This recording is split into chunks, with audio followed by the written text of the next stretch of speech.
Welcome to Basic Estimates. I'm Bob, your hostess with the mostest. We're going to talk about a number of things related to project estimates in no particular order, and I'm going to do this with a range of theory to a range of practical use. No particular order.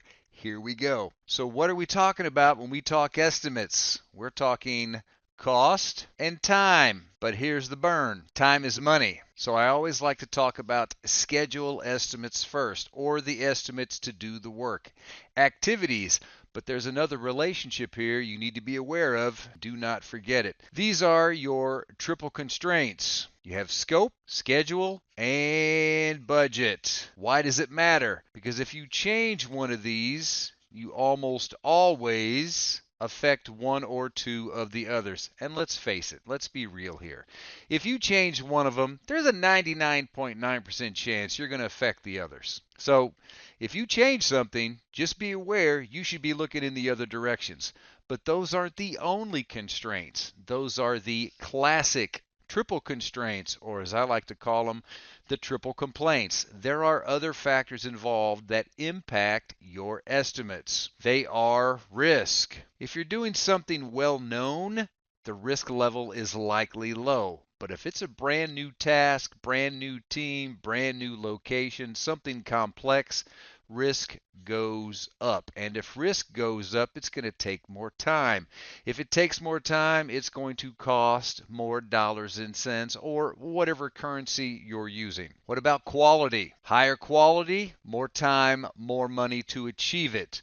If you go from 1 sigma to 3 sigma to 6 sigma, 6 sigma means you have less than 3.5 incidents, I think, or 3.5 failures out of 1 million possible failures. And the only quality standard higher than 6 sigma is 100%. What do you think it would cost to achieve 100% perfection in anything? And the answer is, it depends. I don't know. So when you start talking about estimates, it's not just cost, it's not just time. There are other things involved. Let's clear the board and let's start to dig into this. Let's talk about time. Since time is money, I want to start here. I've estimated all kinds of projects, largely in the telecommunications and IT space. And when I say IT space, I'm talking about IT stuff inside of a telecom switch.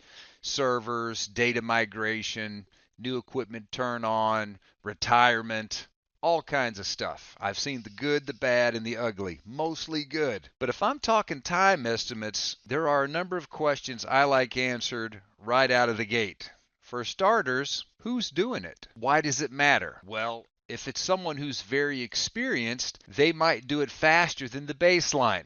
And let's say the baseline is 8 hours, because that's the normal amount of time you have in any particular shift. If you're working 12s, that number changes obviously.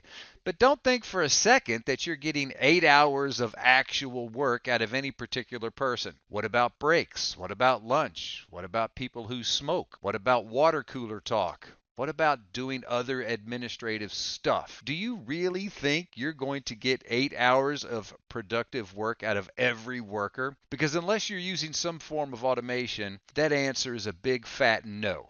It's not going to happen. But let's just focus on experience level first. More experienced people get more work done. It's a fact. Less experienced gets less work done. And then you have mixed experience teams. So who's doing it really matters. Then you have dependencies. That is terrible writing, but you know what I mean. Dependencies. What are they waiting for?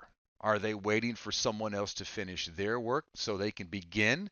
Are there multiple people doing this work? Because you've probably heard that expression, too many cooks spoil the broth, meaning you can't just throw a bunch of people at something and get work done faster, because then you can have confusion and you introduce other risk factors. Other issues. Is there new equipment involved? New equipment means there's a learning curve. I can use a backhoe. I can use heavy equipment. It really only takes me about 15 minutes to 5 days to figure out how to use it.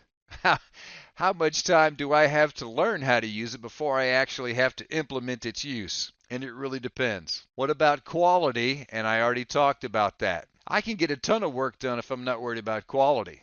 But if there's a quality standard, I normally have to take more time. What about risk? Risk is a big deal. If I'm around energized equipment, and most people in the IT world are, unless they're writing code, there's an issue there. What about lockout, tagout procedures? Am I doing the work? Is a vendor doing the work? Is it in the maintenance window?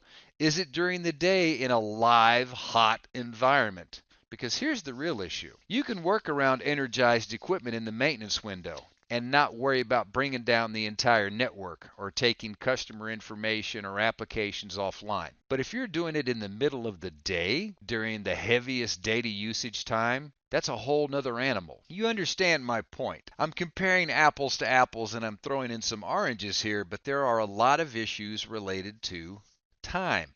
And there's one more big factor. Tolerance. Your stakeholders are going to have a very different risk tolerance than you might. Or maybe yours is higher. Different risk tolerances change the amount of time and the environment in which you're trying to get this work done. All of these factors are in play as you begin to estimate the amount of time it takes to get work done. So I promise you, if you feel like this is easy, if you feel like you're off and running and it's no problem, you're probably walking yourself into a trap, so don't do it. So now that we've talked about time a little bit, let's clear the board. Let's wander over to the cost issues. Let's talk about cost for just a moment. Right out of the gate, what's the rate? Different people doing different work have different cost rates. I know what my hourly rate is. A vendor's rate might be different. Someone who's brand new might have a different rate. So you need to figure that out. And then which schedule are you using? Is it normal 8 to 5? Is it overtime? Is it the weekend, which could be double time or holiday? I once spent 8 hours in a cell site on Christmas Day, and I got paid double time and a half. Don't think my boss was happy about that pay, but he was happy that I was able to fix the issue and get the network back up to speed. What about resource availability? Their availability can mean a different cost. It also impacts the schedule. What about material? Material costs matter as much as the resource actually doing the work. What about change requests? If you have a contract, there may be a penalty cost to actually doing this work. It just depends, and I've seen that. What about inflation? That's a factor.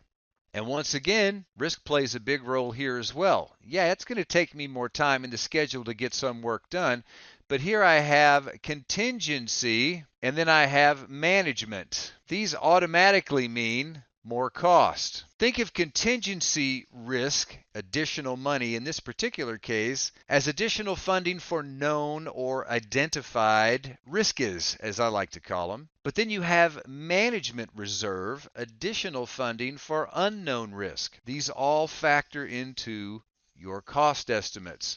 There is a very clear, dynamic, indisputable relationship between time and cost. And now that I've brushed over, just a couple of the questions that if I were an estimator that I would begin to ask, I want to start to dig into which estimates we could be using based on where we are in the project.